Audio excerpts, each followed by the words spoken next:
Welcome to Demo Day, where young innovators take the stage and showcase real-world projects to a global audience. At WEquil School, students learn to become innovators, teaching each other each week through their creations. WEquil App has thousands of novel and useful projects born out of our students' strengths, interests, and passions. But Demo Day is more than just a presentation. It's a celebration of innovation, collaboration, and the power of young minds. Join us on this incredible journey of inspiration as we witness the next generation of problem solvers and leaders. From Harvard professors to industry experts, our demo days attract incredible guest speakers who share their knowledge and ignite curiosity. Whether you're a young innovator looking to showcase your creations or a family seeking an extraordinary learning experience, Demo Day is here for you. Together, let's create a world where young minds flourish, ideas come to life, and innovation knows no boundaries. Join us for an unforgettable journey of learning, growth, and discovery. Welcome to Demo Day. Hello, my name is Chloe, and today I'll be sharing my project on my writing process. So I started writing in late 2022, but I really started to get more into writing the past few months. When I started writing, I didn't really know what to do, and my story, what I had written so far, was a mess. So I developed a method so I would get more writing done, and so the quality of the writing was better. And I have a quick overview here, but we can just skip that. Okay, so the first step of my process is daydreaming. I know that you probably looked at this and thought, why is this important? Or daydreaming is so unprofessional. I'm just going to skip this step. But this step actually takes up 80% of writing, for me at least. Daydreaming is really important. A lot of people just start writing and end up being frustrated, not sure what will happen next with their story. But if you think and create the story ahead of time, then all you need to do is type it down. So what are the next steps in the story? What's the next big scene? The next cliffhanger? I missed the question mark there. When are you going to end the chapter? When the character scenes are when are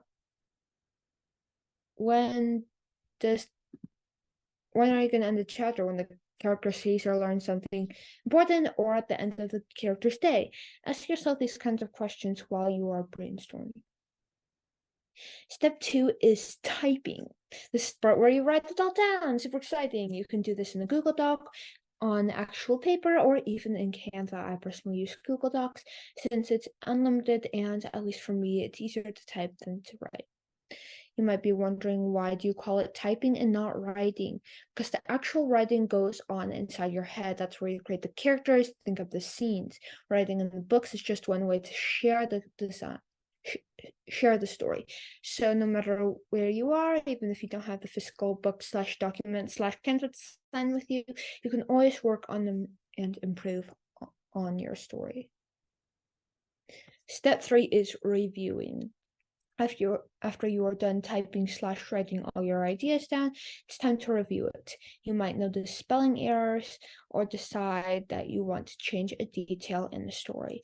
If you don't do this, you might accidentally leave out an important detail that will make your readers go, "That makes no sense. How does that even work?" But don't worry, you don't need to expect every letter. Just look for the things you might have missed, and if you have missed something, just quickly type it, double check that fits and doesn't look weird and awkward in contrast in the sentence to the sentences before and after it, and it'll be fine. Sometimes if you miss a tiny detail, readers will just skip over it, but it's still better to catch that detail if you can. Step 4 is break. This might be most people's favorite part. Break time. After all that hard work, you deserve some relaxation. Grab a snack, watch a video, or read your favorite book. You might come up with new story ideas, so keep a piece of paper and a pencil or pen next to you just in case. Spend 10 to 15 minutes relaxing and having fun. Then get back to writing. I usually come up with new story ideas while I'm taking the breaks, and since I wrote them down, I didn't forget them. Make sure you have that piece of paper and go back to writing happy, relaxed, and refreshed. Your writing will be better than if you spend hours and hours of non-stop writing. I was really tired and frustrated after all of that work. Step 5 is editing and double check. Now that you have Now that you've had a break, you should go and double check your writing one last time, add the story ideas, and wrap up that section of your story. You don't want to miss any errors, and of course, you can't ignore new, good story ideas. When you're done with this step, take another break, take your mind off the story, then go back to your book and repeat the whole process. So those were the 5 quick steps. Remember, you can create and develop your own method, but if this process of daydreaming, typing, reviewing, relaxing, editing, and double checking works for you, you're welcome to use it. I hope this was helpful to you in your writing, and thank you for listening to my presentation.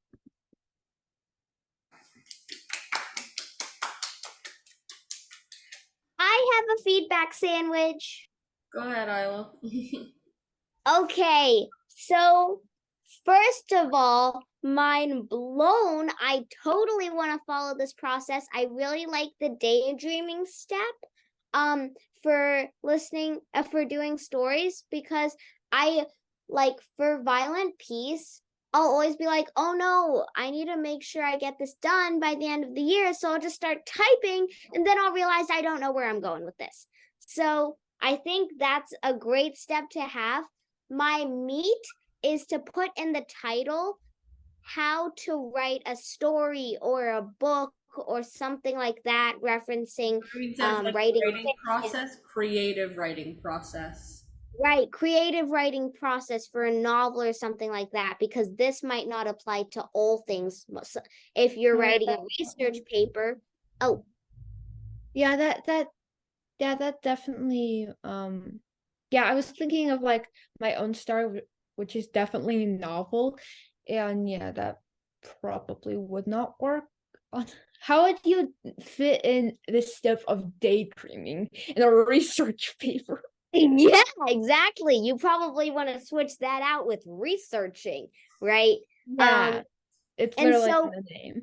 Right, but other than that, I think it was yeah, great project.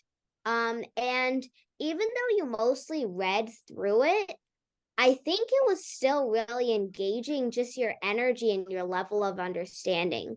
So, good job. Thank you. So kind of on that same topic, because I've done a lot of research papers, and I also write a lot of essays. Well, I was the one who really got my whole family into writing all the time. And so kind of in my own writing process, when I think about step one, a lot of step one really is not writing, but thinking, or Yeah, having a conversation. Oh, I'm just talking about me, like having a but conversation. I think that the actual like typing, that's why I called step 2 typing and not writing, because I think that actual writing goes inside your head. Oh, right. Sorry. Right. You're right about right.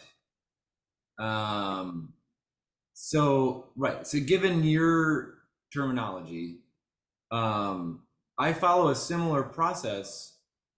I think everybody does. I think I'm really glad you made it explicit. So I don't know if you need to necessarily say creative writing process. Another way you could approach it. Well, I think it's just like in the article, it was very specific. It was very yeah, that's true. It was like, what's so the character gonna ways. do next? You could either say creative writing process. Another way would be to address that some writing, even if you're doing a research paper, a big part of that is like, well, what's a really important question that I want to answer? Mm-hmm. And kind of just like having conversations with people, and thinking. There's still, just like you were saying, you're still doing a lot of writing in the sense that you're thinking and doing something before you really put pen to paper, if you will. So you could go both ways. But I'm just saying I agree with you in the sense that that's true for my writing as well, even though I don't do a lot of creative story writing right now. 80% of it is coming up with what you actually want to say, right? Yeah, that's like I think that's even more than the other steps. I think the other steps are crucial too, but the most crucial step is the thinking or daydreaming or whatever you call it. Yeah. Yeah, because it's like you don't even have anything to write down or to edit or to go back and check up on if you don't even think through what you're going to do first. Jordan Peterson actually said the same thing when somebody asked him about how they're supposed to become powerful, and he said, "You need to write." Yeah, well, But then he's like, Yeah, "Well, how I do you get started? You remember. need to have a question. You need to have a goal. You need to have something that you want to accomplish and communicate. That's how you get started." So he said that that's step one also. I would say Yeah. there was one other thing that I did want to mention, because I do think that there's something qualitatively different about thinking versus writing, which is why it kind of threw me off that you were saying like writing is a process going on in your brain, because that's something that we often talk about is writing is structured thinking. And so I think that there is something that happens when you're just, because when you're typing things out, it's not just like exactly like thinking, and it allows you to actually see it and construct it and make it very concrete versus just like the thoughts in your head. And so I think that I like how you're kind of using the word writing more holistically in terms of like the whole process that you have. But I do think that there is something different about just thinking in your head and putting it down on paper that allows you to really structure your thoughts. And I wouldn't, myself personally, I don't really consider, thinking in my head to be writing. But that was just one thought that I had. Uh-huh. Yeah.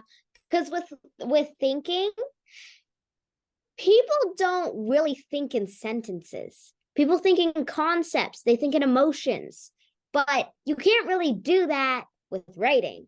So you might want to try that a bit. I kind of observed my own thinking once, and it's like it's so interesting. Like second I could be thinking about elephants, and then the 2 minutes later I could be thinking about my favorite series, and then 30 seconds later I could be thinking about our neighbors. And then like and my thoughts wouldn't form an actual sentence. They would just like drop off and begin another sentence. But I could still like understand what I was thinking, obviously. The daydreaming thing is another reason why that's cool as step one. We were just watching a video learning about, I think it was Nietzsche, who was talking about, I can't remember if it was Nietzsche or who's the other guy? Carl Jung. Carl Jung. I think it was him. He talked about how dreams were the beginning of people developing the ability to be creative. That the process of dreaming is how human beings were able to learn to be creative in the first place, to create abstractions from concrete sensory during the day. So the fact that you say that the first part is daydreaming, that reminded me just now of Carl Jung's whole thought about, well, that's the birthplace of creativity, is dreaming. And so yeah, to do that while you're conscious during the day, like that just makes a lot of sense. Yeah, I remember I read something once where a man fell asleep. He dreamed about something that had to do with a math concept, and then he woke up the next day and completely understood that concept through and through. And he had dreamed about it. He hadn't even thought of it. Not just that one. That's a common kind of thing with some of these like deep theoretical insights that people have had into physics or something about like, oh, that's how, because you're trying to piece together all these, like, it's very abstract, these theoretical concepts, and so you kind of have to get out of the fixated right in front of you and daydream. I definitely agree with. I agree with Sume that if you use the word right to really be thinking or daydreaming, you're probably going to confuse people a bit. I got confused a bit, but the idea of daydreaming is step one. Oh yeah,